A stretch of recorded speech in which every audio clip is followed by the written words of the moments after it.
Patay ang isang senior citizen sa Quezon Province matapos mawala ng kontrol at tumagilid ang sinakyan niyang jeep.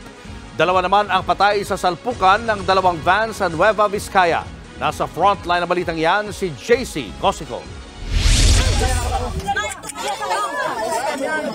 Tulong-tulong na inaalalayan ng mga tao ang sugatang lalaking ito para makaupo sa police mobile. Ang iba naman, nagkakagulo habang nasa gilid nila ang isang tumagilid na jeep. Ano ba ito nangyari?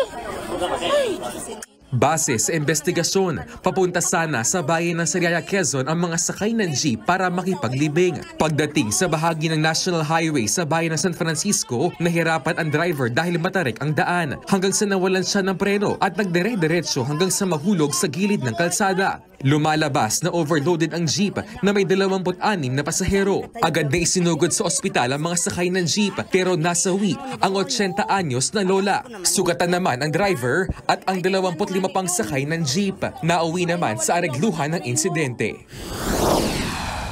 Sa Nueva Vizcaya naman, kita sa video ang salpukan ng isang closed van at passenger van sa National Highway sa bayan ng Arita, Nueva Vizcaya. Parehong sasakyan ang wasak habang sa gilid ng kalsada nakasalampak ang ilang pasahero. May ambulansya rin na nakaabang habang tuloy-tuloy ang pagsagip sa mga nadisgrasya. Patay ang driver ng closed van na kinilalang si Seriaco Vertudazo. Nasawi rin ang isa sa pasahero ng kabilang sasakyan. 21 naman ang sugatan, kabilang ang 3 sakay ng closed van. Base sa investigasyon, nawalan ng kontrol sa manibela ang driver ng passenger van kaya sumalpok ito sa kasalubong na closed van. Lumalabas ding overloaded ang pampasaherong van na may sakay na 19 na pasahero. Inihahanda na ang patong-patong na reklamo sa driver ng passenger van. Nagbabalita mula sa frontline, JC Cosico, News 5. Mga kapatid, Julius Babaw po.